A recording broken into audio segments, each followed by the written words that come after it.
오늘 본문은 우리 지난주에 함께 나눴던 본문하고 똑같습니다. 지난주에는 우리가 전반부를 다루었습니다. 그죠?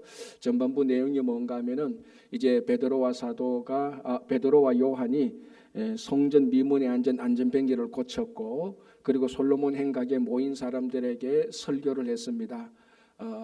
이제 그러니까 병자를 고치고 설교를 하니까 사내들인 공회에서 사람들이 나왔습니다. 이제 주로 사두개인과 제사장과 성전 맡은 자리들이 와서 이 두 사람을 체포했습니다. 체포해서 이틀간 가두었다가 이제 이틀 뒤에 이제 그 다음 날에 사내들인 공회에서 이 두 사람을 신문하는 겁니다.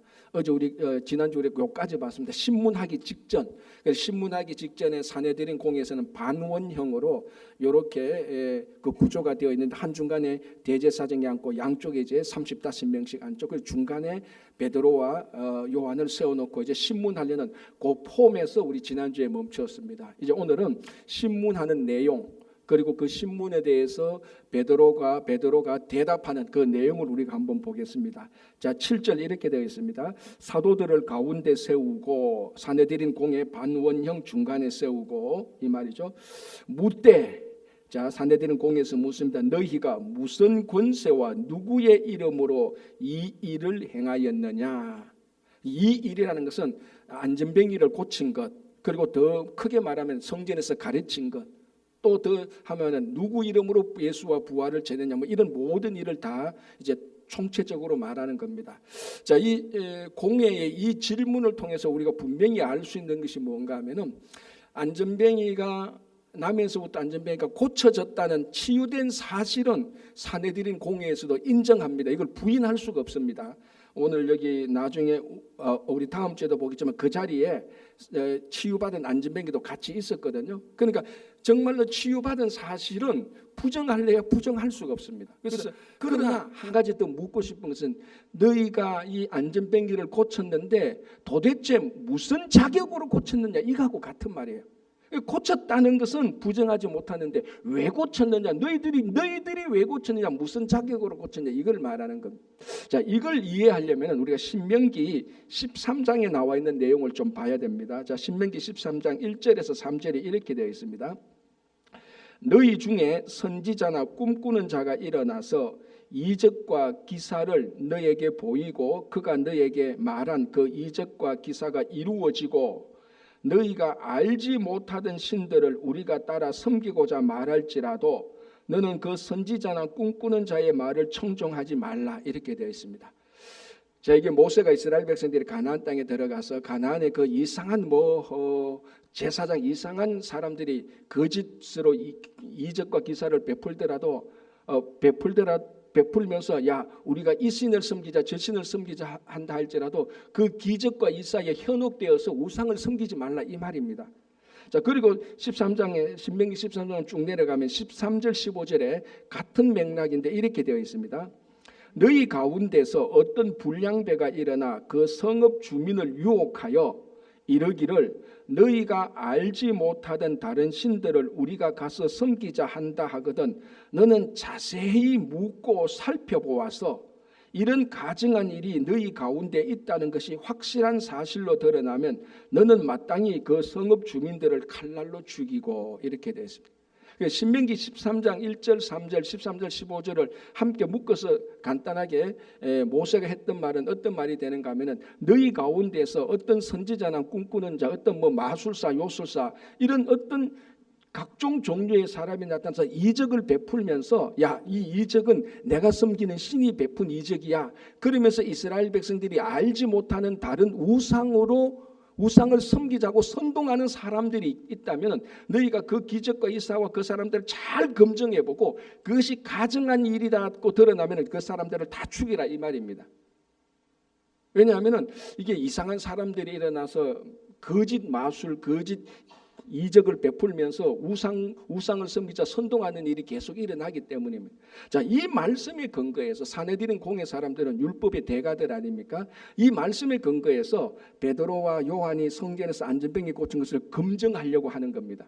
야, 이거 혹시 이 엉터리 사꾼 그 선지자가 와서 이상한 마술로 이 사람을 고친 게 아니냐? 너희들은 무슨 자격으로 고치냐? 우리가 이거 검증해서 이상하게 판단되면 너 죽일 거야. 이런 의도에서 오늘 본문에서 무슨 권세와 누구의 이름으로 이것을 행하느냐라고 말을 하는 겁니다. 자, 이렇게만 보면은 이 사내들인 공회가 정당한 질문을 한 것 같고 오히려 굉장히 율법에 근거해서 하나님의 말씀에 근거해서 합리적인 검증을 하는 것처럼 보입니다. 자, 그러나 지금 사내들인 공회가 이미 이 베드로와 요한을 검증할 때 우리가 지난주에 살펴본 대로 왜 이 사람들을 사내들인 공회에 왜 데리고 왔습니까? 부활 전하는 것을 싫어해서. 그러니까 이미 사내들인 공회는 베드로와 요한이 부활을 전했다는 말을 듣고 검증하려는 차원이 아니고 이미 결론을 내렸습니다. 감정적으로 편견에 확 사로잡혔습니다. 너희들이 부활을 전해? 그거 잘못된 거야. 사두개인을 중심으로 한 사람들, 그래서 체포해가 왔단 말이죠. 신명기 13장에 의하면 그런 편견 없이 그 일어난 사실을 잘 검증, 진짜 재판부에서 편견 없이 잘 그것을 판단하도록 신명기 13장에서 마련하는데 이 사내들인 공회는 이미 편견을 가지고 왔단 말이죠. 아니, 더 정확히 말하면 이미 결론 내려놨습니다. 이 사람들은 부활을 전했기 때문에 처단받아야 돼. 그러나 형식적으로 재판 과정을 거치는 겁니다. 그래서 묻는 거지. 너희들이 무슨 이름과 무슨 권세로 이런 거 했느냐? 왜 일을 행했느냐라고 하면 이미 마음속에는 무슨 소리를 해도 잡아서 쳐넣을 생각을 하고 있는 겁니다. 이게 잘못된 거요. 두 번째는 이 베드로와 요한은 우상을 섬기도록 선동한 일이 없어요. 오히려 우리가 지난주에 살펴본 대로 베드로와 요한이 말을 하면서 이 일을 행한 사람은 예수 그리스도가 행했는데 예수라는 분은 누군가 하면은 구약에서 모세와 사무엘과 아브라함을 통해서 예언되고 약속된 하나님의 메시아가 아니냐. 그러니까 이게 우상을 섬기도록 선동한 것이 아니고 오히려 진짜 하나님이 어떤 분인가를 보여주고 진짜 메시아가 누군가를 그것을 증거한 겁니다. 그러니까 이 사내들인 공회에서 오늘 공회가 베드로와 요한을 잡으려고 신명기 13장에 근거해서 검증하려고 했던 게 이 자체가 다 모순이라는 겁니다. 다시 정리하면 첫 번째 결론 다 내려놓고 재판하는 겁니다. 그건 재판이 아니지 않습니까? 재판의 결과에 재판에 드러난 사실들에 의하여서 결론을 내려야 되는데 결론을 내려놓고 이제 짜맞추기 시작하는 겁니다. 그거하고 똑같은 거죠. 그리고 베드로와 요한이 우상을 섬기자고 선동하거나 그런 일은 한 번도 없었습니다. 백성들한테 진짜 하나님 누군가를 알려준 것이죠. 그러니까 이 사내들인 공회는 베드로와 요한이 무슨 일을 해도 무슨 말을 해도 무엇을 가르쳐도 악의적인 편견을 가지고 이미 결정을 내려놓고 비난하고 공격하는 것입니다. 자, 이와 비슷한 것이 사실은 예수님도 당했죠. 예수님은 바리새인들에게 당했습니다. 귀신 들려서 말 못하고 눈먼 사람들을 고쳐줬지 않습니까? 그러니까 바리새인들은 오늘 본문은 사두개인들이 주장을 했지만 예수님 때는 바리새인들이 뭐라고 말합니까? 저 예수가 사람 고쳐준 거 귀신의 왕 바알세불의 힘을 빌어서 고쳐준 거다. 그러니까 예수님도 기적을 베풀어도 바리새인들한테 공격당하고 예수님의 제자들이 안전뱅이를 고쳐줘도 그 사두개인들과 사내들이는 이 사람들에 의해서 공격당하고 그러니까 어차피 어떤 이보다 더 좋은 일을 해도 어떻게 말을 해도 이미 이 사내들인 공회나 복음서의 바리새인 이 사람들은 하나님의 나라의 일을 하는 사람들을 공격하기로 작정했고 악의적인 진짜 선동은 이 사람들이 악의적인 선동을 일으키는 것입니다. 그러니까 이게 우리가 하나님 나라의 일을 할 때는 반드시 이런 근거 없는 악의적인 비난을 받을 때가 무수히 많습니다. 제가 재밌는 얘기 한번 할게요. 옛날에도 한번 제가 얘기했는데 할아버지 손자 나귀 얘기 아시죠? 모르실 분이 있으면 들어보시면 할아버지가 손자하고 먼 나라 여행을 갑니다. 나귀 한 마리를 데리고 그래서 나귀 위에 손자를 올려 태우고 갑니다. 그러니까 사람들이 수근수근 대는죠. 아니 저 어린 저 젊은 청년이 더 그러니까 손자를 그래도 2살, 3살 된 이 손자가 아니고 초등학생 되는 손자입니다. 데려가니까 저 멀쩡한 애를 왜 나귀 위에 태우냐고 사람들이 수근수근댑니다. 그 할아버지가 듣고 야 그러면 안 되겠다. 사람들이 네가 나귀 위에 타는 거 자꾸 비난하니까 너 내려라. 내리고 할아버지가 타고 갑니다. 그 사람들이 말하죠. 아니 저 할아버지처럼 보이는데 아주 건강한데 손자는 나귀를 끌고 가고 할아버지가 나귀 위에 타고 가? 야 저거 이상하지 않냐? 또 수근수근댑니다. 할아버지도 안 되겠다. 너도 안 타고 나도 안 타자. 그래서 둘 다 나귀를 안 타고 나귀를 안 타고 걸어갑니다. 그러니까 사람들이 뭐라고 말합니까? 아니 멀쩡한 나귀 두고 왜 안 타고 가네? 그래서 이번에 또 듣고 보니 또 그렇게 되는 거예요. 그 나귀를 타고 이번에는 둘 다 나귀 위에 올라탔습니다. 그러니까 사람들이 또 뭐라 합니까? 나귀가 불쌍해. 왜 둘 다 타? 그러니까 타도 비난, 안 타도 비난, 한 명만 타도 비난, 다른 한 명이 타도 비난, 뭘 해도 다 비난입니다. 그래서 할아버지와 손자가 어떻게 했다는 거 알죠? 두 사람들이 나귀를 짊어지고 갔다는 건 아닙니까? 왜냐하면은 세상은 어차피 하나님 나라의 일을 하는데요. 조그만 틈이 있든 없든 무조건 공격하고 악의적으로 비난을 합니다. 거기에 대해서 우리가 흔들릴 이유가 없는 거죠. 물론 우리도 사람인지라 감정적으로 흔들리고 속도 상하죠.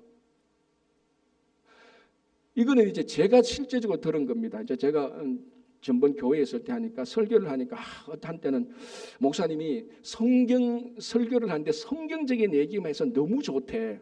저도 기분이 좋아서 그래서 계속 성경 얘기를 하니까 한때는 또 들려요. 목사님은 세상도 모르고 설교한다고. 듣고 보니 또 그런 거거든요. 그래서 좀 뭐 드라마 얘기나 책 이야기는 했습니다. 또 한동안 지나니까 목사님 요즘 변했다고 자꾸 세상 얘기한다고. 아니 성경 얘기하면 세상은 모른다 그러고 세상 얘기하면 또 변했다 그러고 그래서 성경 얘기도 하고 세상 얘기도 같이 좀 섞었으니까 또 뭐라고 말하는지 압니까? 요즘 목사님 설교가 순수하지 않대. 뭐 어떡하라고? 우리가 흔히 하는 말이 있습니다. 설교를 길게 해도 길게 한다고 불만. 그래 짧게 하면 설교 준비 안 했다 그러고 적당한 시간에 하면 밋밋하다 그러고. 우리가 이제 목사님들 모이면 항상 힘들어하는 게 교회에 여러 사역들이 있지 않습니까, 그죠? 그래서 모든 교회가 모든 사역을 다 잘할 수는 없습니다, 그죠? 어떤 사역은 좀 우선순위에서 밀려지기도 하고, 어떤 사역은 앞쪽으로 하고, 선택적으로 집중을 하지 않습니까? 그러면 또 어떤 사람은 왜 우리 교회는 막 이런 사역은 안 하고 이것만 하느냐고 비난합니다. 그래서 목회자 그 애들 그럼 우리가 다 같이 하자 그러니까 아니 교회가 사역을 다 하려고 한다고. 그러면 하면은 한다고 그러면 안 하면 안 한다고 그러면 선택적으로 집중하면은 다 안 한다고 하고 다 한다고 하면은 다 하려고 한다고 그러고 뭐 이거는 교회 안뿐만 아니라 직장도 똑같습니다. 그죠? 사람도 똑같잖아요. 똑똑하고 재능 있고 착하고 다 좋은데 뭐라고 비난하는 줄 압니까? 다 좋은데 저 사람은 매력이 없어. 흠이 없으니까 매력이 없어. 그 매력까지 있는데 또 다 좋은데 매력까지 있으면 뭐라고 말합니까? 뭔가 모르게 나는 그 사람이 내 마음에 안 들어. 이게 인간 죄성에 들어있는 비난의 속성입니다. 오늘 이 산헤드린 공회 회원들이 베드로와 요한을 안전뱅이를 고치고 그 사람을 고쳐주고 예수 그리스도의 부활을 증거하고 참된 하나님의 모습을 다 보여줬는데도 악의적으로 공격하는 것입니다. 그리고 우리는 뭘 알아야 되는가 하면 우리 성도가 기본적으로 하나님의 일을 하는 데 있어서 악의적인 공격과 의도적인 어떤 비난이 온다는 것을 전제해야 되는 겁니다. 물론 제가 조금 전에 얼핏 말씀드린 것처럼 그런 일들이 우리들의 감정을 해치는 게 맞습니다. 그게 멘탈이 진짜 강해서 내가 무슨 소리 해도 난 끄떡 안 해. 이런 사람들은 별로 없습니다. 저도 목회라도 뭐 안 다친 척 하지 제가. 괜찮은 척 하지. 저도 목회자대로 얘기해 보면요, 얘기 쭉 해보면 나는 뭐 성도들이 그런 말해도 상처 안 받아. 싹 다 거짓말이에요. 싹 다 거짓말이에요. 상처 안 받았으면 그런 얘기를 자체를 안 하는 거예요. 얘기를 하다가 빈 목사님 우리 교회에 이런 일이 있었는데 이제 요즘은 나도 그런 일이 있어도 괜찮아요. 천만에 괜찮으면은 그 얘기를 하지도 않았다고요. 안 괜찮으니까 그 얘기가 나오는 거예요. 우리가 비난을 받고 공격을 받을 때 다 상처를 받습니다.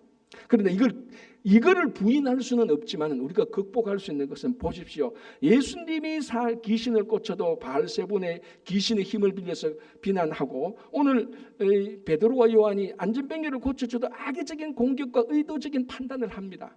이걸 우리가 안다면은 우리들이 주님의 일을 하는데, 순수하게 하는데 여러 비난과 의도적인 판단과 오해가 와도 우리가 덜 흔들릴 수 있는 겁니다.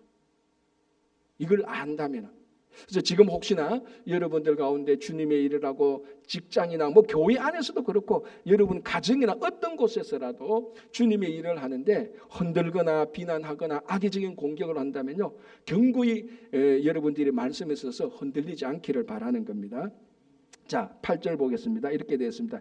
이에 베드로가 성령이 충만하여 이르되, 자, 사내들인 공회가 악의적인 공격을 했습니다. 의도적인 판단을 막 공격했습니다. 자, 여기 이제 베드로가 대답을 해야 하지 않습니까? 너희들이 무슨 권세로 누구 이름으로 이 안전병기를 고쳤냐고 막 공격하는데 대답을 해야 됩니다. 자, 대답을 하는데 베드로가 성령이 충만하여라고 말을 합니다. 자, 우리가 앞에서 베드로의 두 번의 설교를 봤습니다. 첫 번째 설교는 오순절날 마가의 다락방에서 설교를 했습니다. 여러분, 그때 베드로가 설교할 때 그 앞에 성령이 충만해서 설교했다는 말이 없어요. 솔로몬 행각에서 안전병기 고치고 솔로몬 행각에서 설교할 때도 성령이 충만해서 설교했다는 말이 없어요. 성령이 충만해서 했다는 말이 없다고 해서 오순절 설교와 솔로몬 행각의 그 설교가 성령이 충만하지 않은 설교입니까? 아니지 않습니까? 그 말이 없어도 성령이 충만한 설교예요. 그런데 오늘 사내들인 공회에서 공격받고 신문당하면서 대답할 때는 성령이 충만했다는 말을 쓰는 겁니다. 설교할 때는 그 말을 안 썼는데 대답할 때는, 신문받고 대답할 때, 공격받을 때 대답할 때는 성령이 충만했다라고 말을 합니다. 무슨 말인가 하면은 대조적으로 좀 보여주는 것이요, 사내들인 공회원들의 신문은 진짜 성령이 없는, 진짜 인간적인 악의적인 판단이었고 공격이었다는 것을 말하고, 그 공격과 판단에 대답하는 사도 베드로와 요한은 성령 충만으로 대답했다는 것입니다. 비교 대지에서 보이고, 이제 그 대답의 내용도 성령이 충만한 대답입니다. 자, 두 가지, 성령이 충만한 대답과 악의적인 공격을 했지만은, 나쁘게 우리를 잡아먹으려고 신문했지만은, 베드로와 요한은 똑같이 악의적으로 보복한 것이 아니고 똑같이 공격한 것이 아니고 성령 충만으로 대답을 했다는 것. 여러분, 서대반 집사가 이제 설교하고 죽기 직전에 이렇게 되어 있습니다. 처음에 사도행전 6장 8절에서 11절까지 제가 한번 읽어드릴게요. 서대반이 은혜와 권능이 충만하여 큰 기사와 표적을 민간에 행하니 이른바 자유민들, 즉 구레네인, 알렉산드리아인, 길리기아와 아시아에서 온 사람들이 회당에서 어떤 자들이 일어나 서대반과 더불어 논쟁할세, 여기서 일어난 건 막 들고 일어났다는 겁니다. 그래서 서대반과 논쟁해서 막 들고 일어나서 우리말로 삿대질하고 막 고함 지르면서 공격했다는 이런 겁니다. 어떤 자들이 일어나 서대반과 더불어 논쟁할세, 서대반이 지혜와 성령으로 말함을 그들이 능히 당하지 못하여 사람들을 매수하여 말하게 했다라는 것입니다. 똑같은 모습이죠. 사내들인 공회에서 공회원들이 베드로와 사도를 막 공격했을 때 베드로는 성령이 충만해서 대답했습니다. 성령 충만으로 대답했습니다. 그 회당에서, 이번 회당에서 모인 어떤 사람들이 막 이제 서대반에 대해서 막 들고 일어나서 막 공격적으로 논쟁합니다. 이때 서대반은 어떻게 합니까? 지혜와 성령으로 말을 했다고. 안 되는 이 사람들을 매수해서 막 공격합니다. 자, 여러분, 우리가 살다 보면은 어떤 대화를 하거나 어떤 일에 서 상대방이 우리를 공격하고 우리를 욕하고 수군수군 되는 것은 우리가 통제할 수가 없습니다. 우리가 어찌할 수 없는 것 아닙니까? 그죠? 아니, 사람들이 한테 몇 명이 숨어서 우리를 공격하고 하는데, 그거 내가 뭐 하라고 한들, 하지 말라고 한들 일어나는 일이 아니지 않습니까? 우리가 할 수 없는 영역입니다. 우리가 공격을 받고 악의적인 판단을 받는 것은 우리의 영역이 아닙니다. 그러나 우리가 할 수 있는 게 있습니다. 뭡니까? 악의적인 공격을 하고 나쁘게 나쁘게 우리를 판단해도 우리가 할 수 있는 것은 거기에 대해서 리스판스, 반응은 우리의 영역입니다. 오늘 베드로가 어떻게 반응 보였습니까? 성령이 충만해서. 베드로가 어떻게 반응을 보입니까? 성령이 충만해서. 자, 여러분, 우리가 주님의 일을 할 때 세상으로부터 많은 비난을 받습니다. 물론 잘못해서 비난을 받는 경우도 분명히 있죠. 그러나 주님의 일을 올바르게 할 때 이 사내들인 공회처럼 비난을 합니다. 그건 우리가 어찌할 수 없는 겁니다. 그러나 우리가 어찌할 수 없는 것에 신경 쓰지 말고 어찌할 수 있는 것에 우리가 최선을 다하는 겁니다. 저 사람들이 악의적으로 공경해도 우리는 성령으로 살아가는 겁니다. 판단을 해도, 오해를 해도, 선동을 해도, 모함을 해도 우리가 할 수 있는 것은 성령으로 살아가는 겁니다. 그게 성도와 세상이 자기들에게 일어나는 일에 대해서 어떻게 반응하느냐에 따라서 차이가 나타나는 것입니다. 그래서 이거는 교회뿐만 아니라 직장에서도 똑같지 않습니까? 우리가 세상에서 정말 빛과 소금이 된다면은 세상에서, 직장에서, 사업장에서 일을 할 때 오해받고, 우리가 정직하게 일을 할 때 사람들은 정직하게 일한다고 또 싫어해서 자기들이 패거리를 만들어서 공격할 수가 있습니다. 그건 우리가 어찌할 수 없는 일입니다. 우리의 영역이 아닙니다. 그러나 우리의 영역인 것은 그 사람들이 공격하고 할 때 우리가 어찌할 수 있는 것, 베드로처럼, 스데반처럼 우리가 성령 충만으로 살아가는 것입니다. 그게 성도의 모습 아닙니까? 그죠? 자, 9절 10절을 보겠습니다. 이렇게 됐습니다. 이제 베드로가 대답을 합니다. 만일 병자에게 행한 착한 일에 대하여 이 사람이 어떻게 구원을 받았느냐고 오늘 우리에게 질문한다면 너희와 모든 이스라엘 백성들은 알라. 너희가 십자가에 못 박고 하나님이 죽은 자 가운데서 살리신 나사렛 예수 그리스도의 이름으로 이 사람이 건강하게 되어 너희 앞에 섰느니라 됐습니다. 자, 베드로가 대답합니다. 너희들이 무슨 권세와 누구의 이름으로 이 일을 행했느냐라고 하니까 베드로가 대답을 하니까 성령 충만으로 대답합니다. 그대로 일어난 일에 대해서 대답합니다. 간단하게 말하면 이거죠. 너희들이 십자가에 못 박은 그 예수 하나님이 그 예수를 다시 살렸는데 그 예수 그리스도의 이름으로 우리가 행했다라고 말을 하는 것입니다. 자, 여기서 이제 누구의 이름으로 했냐고 하면 예수 그리스도의 이름으로 행했다, 고쳤다라고 말을 하고 객관적인 사실을 말하는 겁니다. 그리고 여기서 말하는 단어를 보십시오. 나사렛 예수 그리스도의 이름으로. 그 베드로와 요한이 성전 미문에 안전병기를 일으킬 때 했던 단어 그대로입니다. 하나도 틀리지 않습니다. 뭐라고 말합니까? 은과 금은 내게 있거니와 내게 있는 것으로 너에게 주노니 나사렛 예수 그리스도의 이름으로 일어나 걸어라라고 했습니다. 그 말 그대로 토시 하나 다르지 않고 베드로와 요한이 말합니다. 우리가 나사렛 예수 그리스도의 이름으로 그를 고쳤다라고 말을 하는.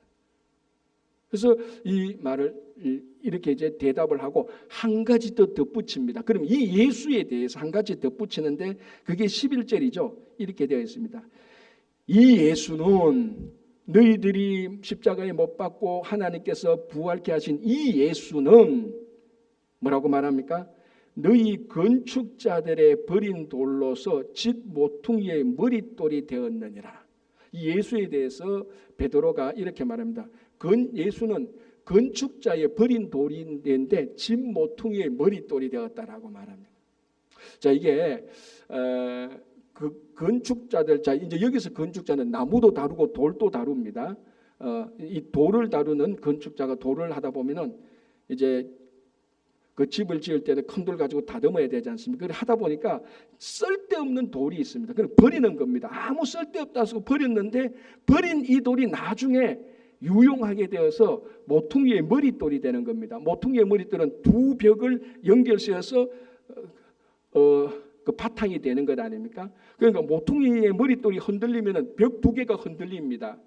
건축물의 벽 두 개가 흔들리면 그 건축물 무너지는 것은 일도 아니죠.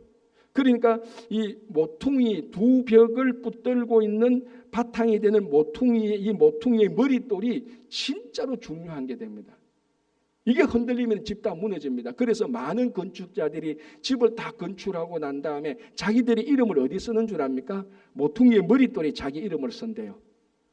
이 건축물의 상징이 되는 자기 시그너처를 거기에 한다는 거예요. 그만큼 모퉁이의 머릿돌이 중요한 겁니다. 근데 이 중요한 모퉁이의 머릿돌이 처음에 어떻게 됐습니까? 건축자가 버린 돌이라는 겁니다. 쓸데없어 버렸다고 생각하는데 가장 유용하게 쓰이는 것이죠. 그 우리나라 속담에 구번나무가 선산을 지킨다 그러잖아요.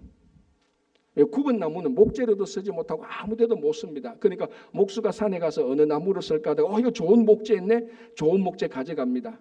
또 다른 사람이 가니까 열매가 많이 맺히니까 그 열매 맺히는 나무를 가져갑니다. 계속 그 나무에 남아있는 나무가 무슨 나무입니까? 구번나무입니다. 쓸데없는 나무인데 시간이 지나면 쓸데없는 나무, 구번나무가 산을 지키고 있었다는 겁니다. 무용지용이죠. 무용하다고 생각했는데 가장 유용하게 되는 겁니다.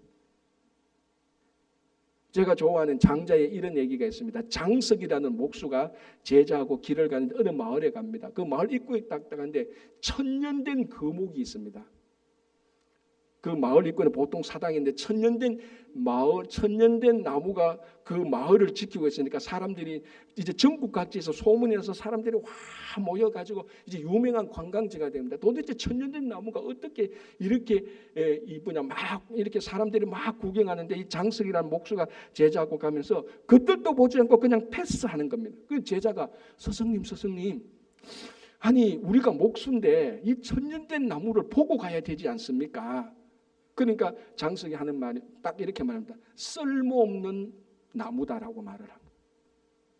아니 천년된 나무가 쓸모없다뇨. 그래서 하는 말이 장석이 이렇게 말합니다. 이 나무는 쓸모없다. 이 나무를 가지고 배를 만들면 금방 가라앉고 이 나무를 가지고 관을 만들면 금방 썩고 이 나무를 가지고 그릇을 만들면 금방 부서지고 이 나무를 가지고 문이나 창틀을 만들면 진액이 흘러나와서 더러워져서 못 쓰고 이 나무를 가지고 나무 기둥을 만들면 나무 군뱅이 벌레가 들끓는다. 쓸모없는 목재다라고 합니다. 그러면서 말합니다. 쓸모없는 목재였기 때문에 천년을 버텼다라고 말을 합니다. 그래서 쓸모없는 나무였기 때문에 천년을 버텨서 이 마을을 지키고 있으니 우리는 목수니까 저 목수는 쓸모없는 나무가 가자라고 말을 합니다. 뭘 말하는 겁니까? 쓸모없는 나무였기 때문에 천년을 버틸 수가 있습니다. 쓸모가 있으면 일찌감치 다 잘렸죠. 재능 있다고 똑똑하고 예쁘다고 잘났다는 사람 다 잘립니다. 사람들이 그들도 보지도 않는 추하고 못하고 연약하고 조금하고 가난하고 형편없는 사람들이 그들도 보지 않기 때문에 계속해서 남아있어서 가장 크게 유용하게 되는 겁니다. 가장 크게 마을을 지키는 거죠. 나라를 지키는 겁니다. 건축자의 버린 돌이 모퉁이의 제일 중요한 머릿돌이 되는. 자, 그럼 여기서 하나 질문. 그러면 모든 무용한 것들이 다 유용하게 쓰여집니까? 그렇지도 않잖아요. 어떤 무용한 것은 끝까지 무용해요. 어떤 쓸모없는 것은 끝까지 쓸모없을 수 있다고요. 자, 오늘 이 설교를 누가 하는가 하면 베드로가 말하고 있습니다. 근데 이 건축자의 버린 돌이 모퉁이의 머릿돌이 되는 것은 원래 시편 118편 12절에 나와 있는 말씀을 사도 베드로가 인용을 했어요. 그리고 여러분 이 사도 베드로가 썼는 우리 편지가 있죠. 베드로 전서, 베드로 후서가 있습니다. 베드로 전서에서요. 이 구절에 대해서 사도 베드로가 직접 이렇게 말합니다. 이 구절에 대해서 사도 베드로가 이렇게 기록을 하고 있습니다. 사람에게는 베드로전서 2장 7절입니다. 베드로전서 2장 7절에 사람에게는 버린 바가 되었으나 하나님께서는 택하심을 입은 보배로운 산돌이신 예수님 말합니다. 자, 건축자의 버린 돌이 모퉁이의 머릿돌은 예수님을 말하는 거죠. 이스라엘 백성들이 예수님을 버렸습니다. 십자가에 버렸죠. 십자가에 버려진 그 예수님을 하나님께서 선택해서 부활하셔서 온 인류를 구원하시는 가장 유용한 구원자로 쓰셨습니다. 자, 여기서 베드로가 아주 중요한 말을 합니다. 장자도 말하지 않은 우리나라 속담도 말하지 않은 것을 베드로 사도가 뭐라고 말하는가 하면은 사람에게는 버린 바가 되었으나 하나님께 택하심을 입으니라고 말을 합니다. 모든 무용한 것이 다 유용하지는 않지만은 모든 무용한 것에 하나님께서 택하실 때는 모든 것이 다 유용해집니다. 그러니까 무용지용이라고 말을 할 때, 하나님께서 선택하실 때, 하나님께서 쓰실 때 모든 쓸데없는 것, 버림받은 것, 배신당한 것, 구석에 박혀있는 것, 사람들이 쳐다보지 않는 그 모든 것이라 할지라도 하나님의 택하심을 할 때는 가장 유용하게 쓰는 겁니다. 여러분, 예수님을 십자가에 못 박을 때 유대인들 한 명도 겉들도 보지도 않았습니다. 다 바라바를 봤죠. 바라바 놓아주라고 말했지만 하나님께서 예수 그리스도를 선택해서 부활하실 때 온 인류를 구원하는 가장 유용한 메시아가 된 것입니다. 그래서 우리가 이렇게 살아가다 보면은 우리가 예수 믿고 진짜 신앙생활 하다 보면은 손해 볼 때도 있고, 진짜 예수 믿는 것 때문에 무시당할 때도 있지 않습니까? 버려질 때도 있고. 정말로 우리 주일학교 어린이 같은 경우는 진짜 예수 믿는 것 때문에 같은 또래 아이들한테 왕따 당할 수도 있는 거예요.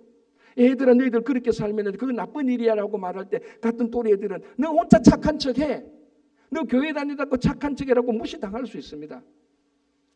이건 애들 얘기지만 어른들 얘기도 똑같을 수가 있잖아요. 직장에서 일할 때 우리 부장님 이거 올바른 방법이 아닌데요 라는데 부장님이 김 과장 너 혼자 잘났어? 그런 일이 일어나지 않습니까? 신앙대로 살다 보면은 회사나 어떤 일터에서 무시당할 수 있고 버려질 수도 있고 소외될 수도 있습니다. 그 회사에서 무용해질 수 있는 것처럼 보여지지요. 그러나 하나님께서 택하실 때 사람들이 볼 때는 무용하지만 하나님께서 택하실 때는 가장 유용한 모퉁이의 머릿돌이 되는 것입니다. 그래서 우리가 주님의 일을 하다가 버려지고 진짜 주님의 일을 하다가 무시당할 때는 우리는 걱정하고 염려할 필요 없습니다. 하나님께서 우리와 함께 하실 때 가장 유용하게 쓰여지는 것이죠. 12절 보겠습니다. 다른 이로서는 구원을 받을 수 없나니 천하 사람 중에 구원을 받을 만한 다른 이름을 우리에게 주신 일이 없음이라 하였더라. 예수 그리스도 구원의 유일성에 대한 설교 중에 가장 높은 수준의 설교를 지금 베드로가 한 겁니다. 영어로만 no other name, 다른 이름은 없다는 겁니다. 구원받을 만한 다른 이름을 우리들에게 준 적이 없다. 예수 그리스도 한 분밖에 없다는 겁니다. 여러분, 요한복음 14장 6절에서 예수님께서 뭐라고 말씀하십니까? 내가 곧 길이요 진리요 생명이니 나로 말미암지 않고는 아버지께로 갈 자가 없다. 예수님 스스로가 자기가 유일한 only, 유니크하고 유일한 unique and only 딱 한 분 하나님께로 갈 수 있는 길이다라는 겁니다.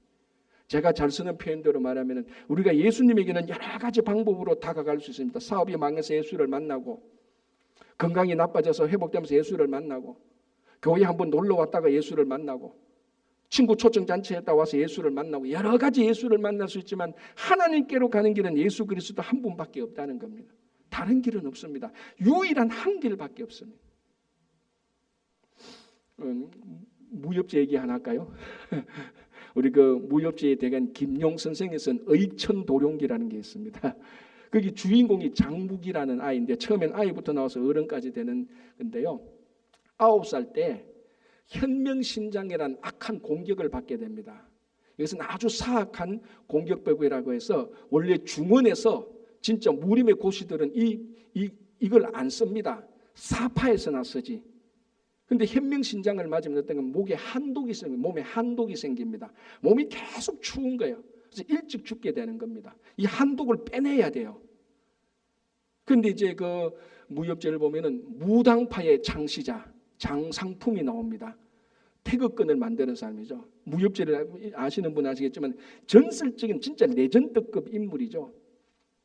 같은 장세예요. 같은 그 흐름이에요. 그래서 장상품이 자기 온 내공으로 장무기를 고치려고 해도 그 위대한 전설급의 내공으로도 장무기의 한독을 빼내지 못합니다. 그래서 자기도 포기하고 얘는 일찍 죽을 수밖에 없다. 누구도 고치지 못한다.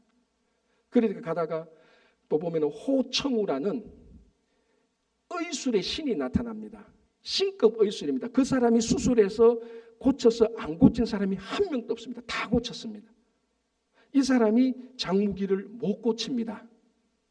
아무도 고칠 수 없어요. 한 가지 방법이 있어요. 딱 한 가지. 몸에 있는 한독을 빼는, 그게 구양신공을 익혀서 몸의 한독을 빼야 되는 겁니다. 근데 구약신공을 익히려면 구약진경을 구해야 됩니다. 비서를 구했는데 그 구약진경이 어디 있는지 중원의 고수들도 아무도 모릅니다. 구약신공을 익힐 수가 없죠. 그러다가 세월이 가다가 어떻게 하다니까 이 장무기가 절벽에 떨어집니다. 절벽에 쿡 처박혔는데 보니까 옆에 보니까 큰 하얀 원숭이가 있어요. 근데 하얀 원숭이가 막 고통스러워하는 겁니다. 이 또 장무기가 의술을 약간 배웠어요. 그리고 워낙 양심이 고와서 큰 원숭이가 막 고통스러워하는 걸 보고 그 원숭이를 낱개로 수술을 합니다. 그래서 원숭이를 눕혀놓고 배를 쫙 가릅니다. 배 안에 보니까 기름종이에 쌓인 책 4권이 나와요. 그게 구약진경인데 그것을 수련하면 구약신공이 되는 겁니다. 그래서 5년 동안 그 구약진경을 써서 구약신공을 스스로 터득해서 자기 몸에 독을 빼내서 절대 고수가 되고 해독을 하는 재미있는 얘기가 있습니다. 뭘 말하는 것일까요? 자기 몸에 독을 빼는 방법은요, 한 가지 방법밖에 없어요. 다른 방법이 안 돼요. 신급 인물이 나타나도 안 된단 말이죠. 어떤 위대한 인물이 나타나도 안 된다면, 어떤 위대한 의사가 나타나도 딱 한 가지 방법이 있습니다. 그거 외에는 안 되는 겁니다. 사탄이 온 인류에 죄악의 독을 다 뿌려놨어요. 이 죄악의 독을 빼내는 방법은 한 가지 방법밖에 없습니다. 십자가에 달린 예수 그리스도 외에는 이 죄악의 독을 인간에서 빼낼 수가 없어요. 어떤 인물이 와도, 어떤 사상이 와도, 어떤 경제적인 부유함이 와도 흉내는 내지. 장상품처럼 좀 어느 정도 내공은 좀 전해는 줘요. 의술신 호충을처럼 좀 흉내는 내요. 그러나 그 몸에 있는 독을 빼내지 못합니다. 예수 그리스도 외에는 하나님께서 인간의 죄악을 구원할 수 있는 이름을 준 사람은 예수 그리스도 외에는 아무것도 없습니다. 아무리 위대한 것이 나타나도 유사는 하지만은, 해독이라는 것이 유사한 약 가지고 해독이 됩니까? 아닙니다. 거기에 딱 맞는 한 가지 약이 있습니다. 감기 걸리면 감기약을 먹어야 돼요. 감기 걸리는데 소화제 아무리 먹어도 감기는 고쳐지지 않는다는 거예요. 자물쇠가 있으면 이 자물쇠에 맞는 열쇠를 이어야 되는 건데, 자물쇠가 있다 열쇠 줬다고 다이아몬드 열쇠를 간다고 이 자물쇠가 열립니까? 안 열리잖아요. 사탄이 인간을 죄악에 다 가둬놓고 자물쇠로 묶어놨습니다. 그 자물쇠를 여는 것은 예수 그리스도의 열쇠 외에는 없다니까요. 사람들이 다이아몬드 열쇠를 가져옵니다. 이게 제일 좋은 열쇠다. 이거로 열면 된다. 제일 장인이 만든 예쁜 열쇠를 가져옵니다. 이거로 열면 된다. 아무리 예쁘고 자질이 좋아도 하나도 안 열리는 겁니다. 거기에 맞는 유일한 열쇠가 있습니다. 인간을 구원할 수 있는 유일한 열쇠는 예수 그리스도 외에는 어떤 이름을 준 적이 없다라고 베드로가 말을 하는 겁니다. 우리가 그것을 믿을 때 여전히 예수 그리스도가 우리들의 메시아고 예수 그리스도를 믿고 사는 겁니다. 자, 오늘날 우리가 미국에 살 때 가장 큰 특징이 뭔가 다원화 시대 사람 아닙니까? 다원화 시대 아닙니까? 뭐래 다 다원데, 가치의 다원화, 방법의 다원화, 모든 것이 다원화입니다. 그래서 어디 가서 이 다원화를 부인하면 진짜 야만인 취급받습니다. 우리는 이 시대에 다원화스럽게 살아야 돼요. 그러나 여기에는 치명적인 함정이 하나 있습니다. 뭡니까? 구원에 있어서도 다원화라는 함정. 이건 이 함정에 빠지면 안 되는 겁니다. 아무리 다원화가 옳다고 하더라도 구원에 있어서는 다원화가 아니다. 유일한 하나 예수 그리스도밖에 없다는 거예요. 그걸 2000년 전에 사도 바울이 성령이 충만하여서 대답합니다. 성령이 충만하로 no other name, 다른 구원의 이름을 준 적이 없다라고. 오늘 또 혹시나 여러분들이 예수 그리스도 외에 흔들리가 있다면 다시 한번 성령 충만한 베드로의 설교를 들으면서 여전히 우리가 믿고 끝까지 따라가야 될 분은 예수 그리스도 한 분이라는 것을 고백하면서 우리가 그 고백 위에서 살아가시는 여러분 되시기를 바랍니다. 기도하겠습니다.